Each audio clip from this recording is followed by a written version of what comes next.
وصف الزوج النسوانجي ما بين قوسين اللي المجتمع وصفوا بيه أصبح بيتم تداوله ما بين النساء وبعضهم، حتى ما بين الرجاله وبعضهم. لما تلاقي راجل مثلا اتعرف انه بيكلم حد او له علاقه مع حد، بتقول لك لا يا عم ده ايه، ده طلع نسوانجي.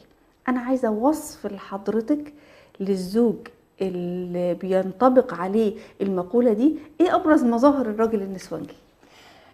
خلينا نقول ابو عين زيغه او اللي عينه زيغه، لان نسوانجي يعني هي المشكله ان المجتمع صنف زي ما انت بتقولي بعض الرجال اللي هي فيها الصفه الذميمه دي بشكل كبير. ولازم نبقى فاهمين ان الراجل اللي عينه زيغه لو احنا النهارده، او الراجل نسوانجي زي ما بتقولي، هي الكلمه تقيله على البعض ما بيحبش يقولها يعني. طبعا، لان هي برضو انا بصف صفه سيئه. في الاول في الاخر احنا عباره عن سلوكيات وصفات وطباع واخلاق، فالمفروض ان احنا كمجتمع مسلم وعربي ونلتزم بالشعائر. ففكره ان انا اقول على راجل ان هو نسوانجي وعينه زيغه فبتبقى تقيله شويه، ان انت بتصفي صفه تقيله على المسمع. حتى ليها علاقه بعلاقته برب العالمين، بالدين، وليها علاقه بالمجتمع وبالاعراف وكل حاجه. فهي يعني كلمه تقيله، ولكن هي فضفاضه وليها مراحل برضو. يعني ليها اشكال.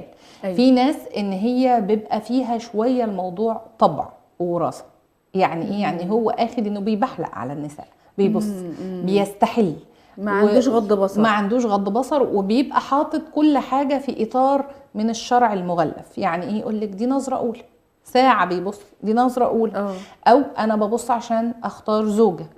أو أنا ببص من حقي، مفيش مشكلة. بعض الناس أو بعض الآراء تقول لك مفيش مشكلة إن أنت تبص من أجل الاختيار، ومن أجل متع عينك، ومن أجل إن أنت هتقيم، ومن أجل كذا وكذا وكذا. فبيبقى مقطر الموضوع بإطار شرعي، وهو حاسس إنه بيعملش حاجة غلط. وبيبقى آخره بيبص مثلا. يعني في ناس لأ، بتبص وبتتكلم وبتبادر. فهي مراحل ومراحل من الانحلال والانحطاط، ليها بداية.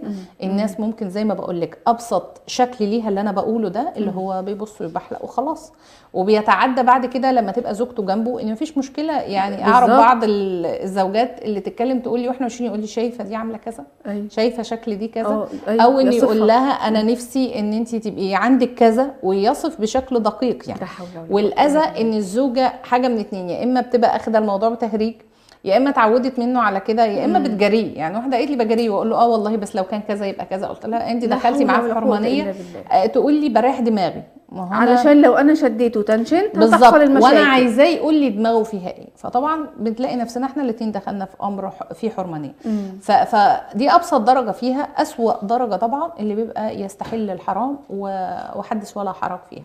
فطبعا لما بتكلم على الراجل نسوانجي، ويمكن ده من اخطر الحاجات اللي البنت لما بيتقدم لها حد بتبقى خايفه شويه، ولكن المجتمع حواليها او اهلها بيبسطوا لها الامر. بكره لما يتجوز ربنا هيهديه، علشان هو بيعمل كده لانه مش متجوز. ايوه، يعني لما بيبقى الزوج بخيل لا بنقول بخيل. لما الزوج بيبقى متشدد لا ده هيقرفها وعايزها تلبس كذا وتعمل كذا. لما بيبقى ان هو بيكذب، ودي احنا بنتكلم على الصفات الخطيره اللي البنت المفروض لما بنشوفها انها تبتعد وتبقى مستوثقه من هذا الامر. الكذب، البخل، يعني قله الدين شويه، ان هو خلاص ما فيش مظاهر دينيه. فبتكلم على صفات تقيله. المجتمع او الاهل في بعض الاحيان بيسهلوا كل الامور دي، ويجوا الموضوع انه زي يبسطوها. ده طبع، اصل هو يعني بيقول لك بيحب الحاجه الحلوه، وهو لو كان كده كان جاي يتجوز ليه؟ يعني دي مشاكل يا جماعه بالفعل. ان هي طب هو لو كان بتاع نسوان ويقعد ساكت، لو هو بتاع نسوان هو عايز يتجوز ليه؟ طب يا ستي ان هو اختارك دي مش حاجه كويسه، ده هو ساب كل الدنيا واختارك. فتلاقي معايير غريبه جدا. الام والاب بيقولوا لا خلاص هو ربنا يهديه، الشباب كله كده، هو مين دلوقتي ما بيبصش؟ فبالتالي البنت تبدا تبص لهذا الامر انه عادي بسيط، وان هو هيهذب في هذا الشخص. وان هو بعض الشباب بيحكي ويقول لها انا فعلا كان ليا وكان ليا وكان ليا وبكلم نساء وانا مجتمع مفتوح، ولكن انا ما بتخطاش حدود ربنا. الكلام بقى اللي هو انا ما بيفهموش معنى ولا متخذات اقدان بشكل صحيح. وان هو فعلا يا جماعه ربنا حاطط لنا الحدود. يعني الحاجات دي كلها مش عبث، الحاجات دي كلها محطوطه لتظبيط المجتمع وتظبيطك وتهذيبك كشخص بالفعل. مسلم، ان انت تتقي الله وتحترم نفسك فيها قبل اي حد. ففكره ان هو الشاب يحكي او يتكلم، فكل دي الامور دي فكره الراجل النسوانجي هي زي ما بنقول هي فيها مراحل كتيره. وان امتى ان انا اقول ان هي ليها بدايه والراجل ده اصفه انه نسوانجي ولا لا، ده حاجه بسيطه.